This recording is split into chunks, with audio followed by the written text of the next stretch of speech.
Hello, listeners, and welcome to the Sailing the East podcast. I'm Bela Musitz. And I'm Mike Wasserman. This is our podcast about sailing the east coast of the United States. In some episodes, we'll focus on passages and destinations. In other episodes, we will be talking about boats, equipment, and techniques. And when we come across an interesting individual, we'll try to get them to be a guest on the show. Now, what makes this podcast a little bit unusual is that only one of us sails. And that would be me, Bela. I've been sailing for over 30 years, not across oceans, but on lakes and coastal cruising on the east coast of the United States. And I, Mike, know precious little about sailing. Honestly, I don't know the difference between a painter and a through-hull. So I'll ask most of the questions, and Bela will give most of the answers. Now, Bela, it's been a week or two since we last chatted. What's going on in your part of the world? You know, it's August is sort of a busy month for vacations. Last weekend I was out at the boat, or 2 weekends ago, I guess I was out at the boat, and the parking lot was almost full cars. So I had never seen that before. A lot of people out boating, enjoying the good weather. It was really quite nice to see all that amount of activity. Families there with their boats and enjoying things. So it was quite nice. August, I think, is a big vacation month around here, at least in the Northeast. It seems like a lot of people take their vacations in August. Is there a typical vacation time in Germany, Mike? So it's an interesting question, Bela, and vacations are huge here in general, and everybody gets lots of weeks of vacation compared to the U.S., and people take their vacation. They don't bank their pay. People are serious about vacation here. Now, this way the elementary schools work here, it's a little bit different. So the calendar varies state by state. And I think they actually vary the summer vacations for the kids on purpose so that not everyone in the whole country is on vacation at the same time. So some of the school kids have all of June off. Some have all of July off. Some all have August off. And it's state by state. So right now in my state, the kids have been back in school for a few weeks now already. In Baden-Württemberg down in the south, I know they just started, I think last week. So it varies by almost a month. But everybody does take a vacation. It's usually August and September are the big vacation months. People either, usually travel internationally, but with Corona, there's a lot more interest in staying close by. But the beach is very important to Germans, so a lot go to the beach. And then a lot of people go camping. And camping is different in Germany than it is in the U.S. It's a lot less of tent camping and a lot more of these small little camper vans. And people take that, or maybe a small trailer, because we don't have room to park big. There's not these big giant campers that they have in the U.S. It's amazing how much smaller things are. And it might be like the size of a VW van with a little roof extension on it, or a little bit bigger.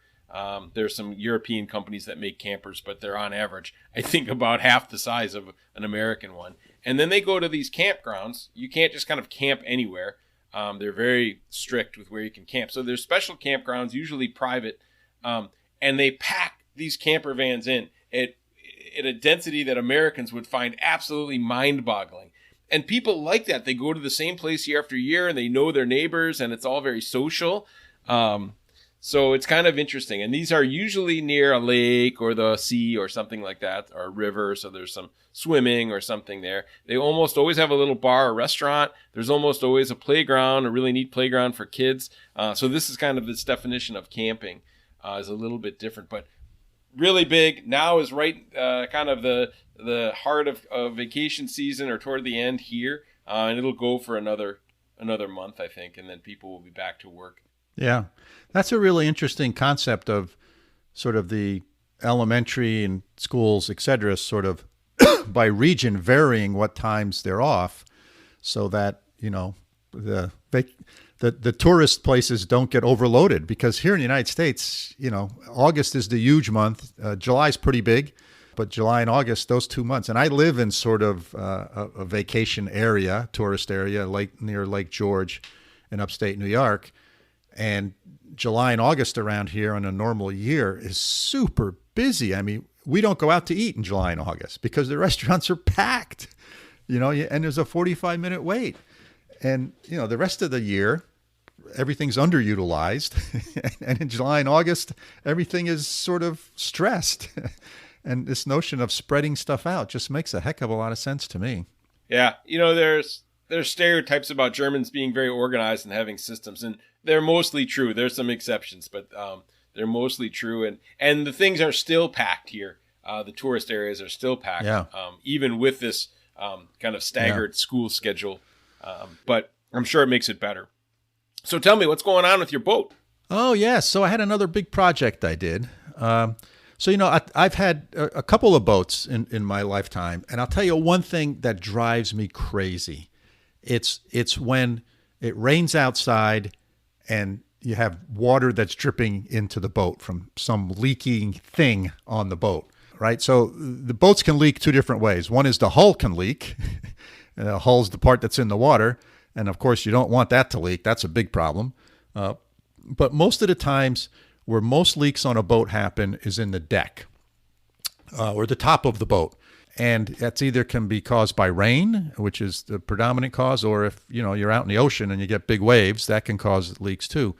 And these leaks in the deck just drive me crazy. I like to have a boat that's nice and dry on the inside.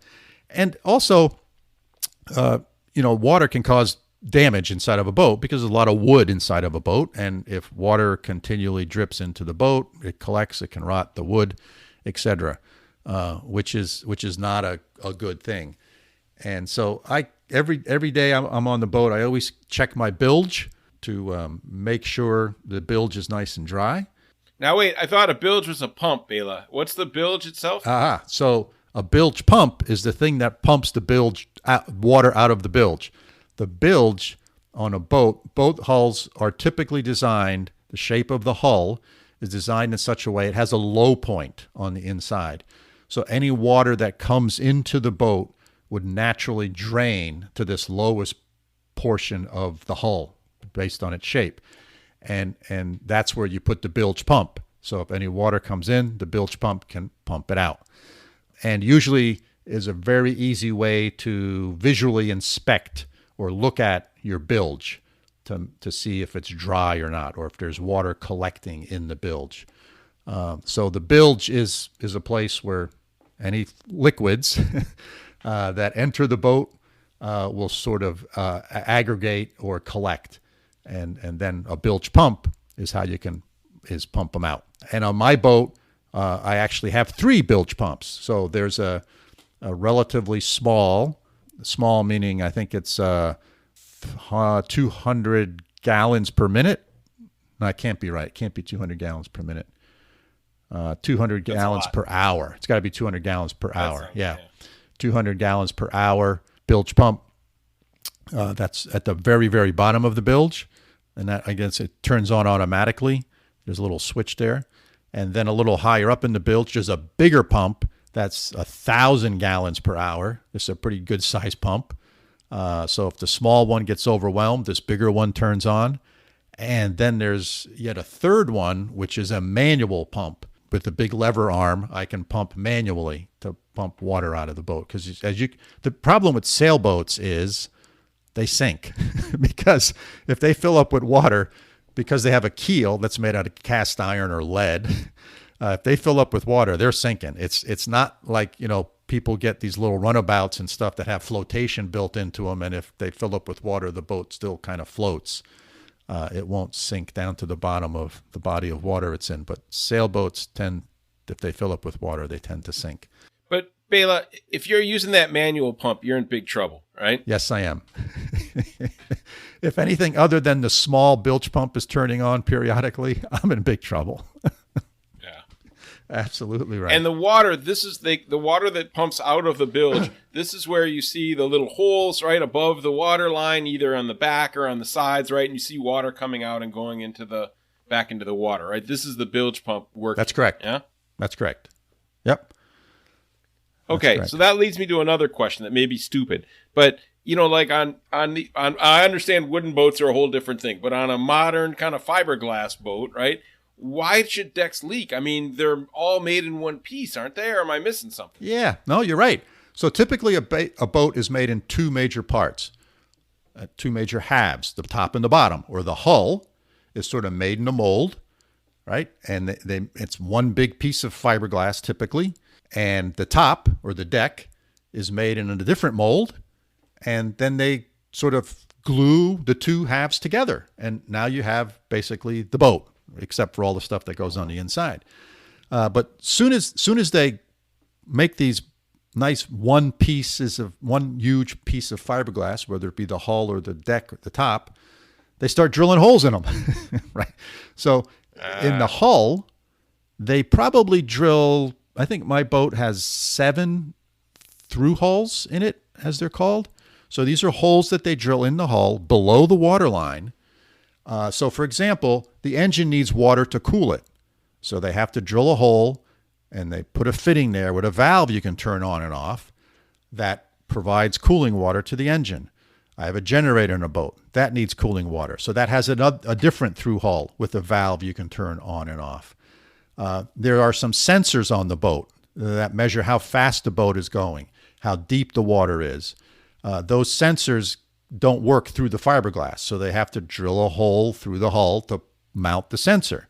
The propeller shaft got to get through the hull somehow. So there's a hole for the propeller shaft. So the good news is there's only 6 or 7, maybe on some boats a few more holes in the hull. And since they're in the hull, they do an excellent job in sort of sealing them and securing them and thinking through, make sure that the hole they drilled stays watertight for a long period of time. Now, on the deck of the boat, the top half of the boat, again, one piece when they made it with no holes in it, as soon as they take it out of the mold, they start cutting holes in it. They start cutting holes in it for windows. They cut and drill holes for lifelines. Lifelines are those vertical pieces along the edge or the railing of the boat that sort of go all around the boat and help you from falling off the boat, right? And so those are drilled into the deck of the boat. There's hatches that are drilled, cutouts made for the hatches and the windows. On a sailboat, there's winches. There's all sorts of pulleys and locking mechanisms and all sorts of stuff like that get attached to the hull, get attached to the deck, and they get attached with bolts. And typically, a lot of these things have a lot of force on them. So when let's say a winch, for example, which is what you control your lines or your ropes with that control the sails, controls the angles of the sails and all that kind of stuff. They are mounted with 4 or 6 bolts. They drill these holes through the deck, and then there's a big steel plate that goes on the inside of it because there's a lot of force on these things, right? All of the tension of the sail is pulling against this thing. So they drill, there's probably got to be several hundred holes drilled or cutouts made in the deck of my boat when the thing's manufactured to attach all of these things. And yeah, they take good care in sort of making sure that, they seal them and they put sealing goop around them and when they put them together. But with a couple hundred of them, you got to imagine over time, some are going to leak.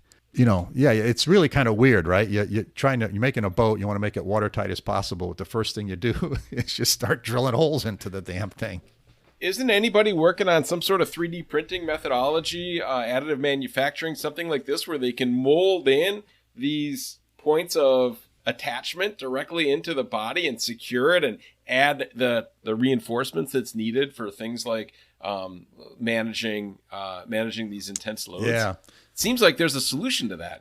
Yeah. Some manufacturers have tried to sort of, when they're making the deck itself, they will take stainless steel plates and they'll bury them inside of the fiberglass itself. So there's fiberglass on both sides of it, and then they don't have to drill a hole all the way through the hull. They can just drill it into the stainless steel plate and thread these fasteners into that stainless steel plate. Mm-hmm. The challenge with that is, as good as stainless steel is, The reason that stainless steel does not rust in salt water is because the oxygen oxidizes the surface of the stainless steel and it protects it. If there's no oxygen, stainless steel will actually corrode. So if there's moisture in there, or moisture works its way in the bolt, along the bolt into this piece of stainless steel, it will start to corrode, and it'll get what's called crevice corrosion, and it will actually fracture and break. So they've tried that. The manufacturers have tried that in the past, and best practices these days is they don't do that anymore, right? Because someone had the same idea that you're talking about. Well, let's try to figure out a way of doing this without having to drill the hole all the way through. Let's have just drill it partially, but put a piece of metal there so we can bolt to that or attach to that. But they had these problems with crevice corrosion, and they stopped that practice. So, yeah. Let's talk about windows. So you said you had window leaks, and this is annoying, which I totally get. Yeah. So every time it would rain, I'd get these. I have these. The boat has these big windows around the upper part of the deck. So when you're in the cabin, you get a lot of natural light. Lots of sailboats, have small little portholes, and it's sort of like being in a cave. And when they design more newer boats, modern boats, mine's a 2009, so it's a relatively new boat. They started adding bigger and bigger windows to bring in more natural light, which is great. So it has these large plexiglass windows that wrap around a big portion of the cabin, and they're basically glued in. Right? That's how they're attached, and the glue not only attaches them to the hull, but it also seals them from the water. And you can imagine, with sun and age, some of that stuff breaks down, and boats tend to flex a fair amount, even though they're big, heavy, and stiff.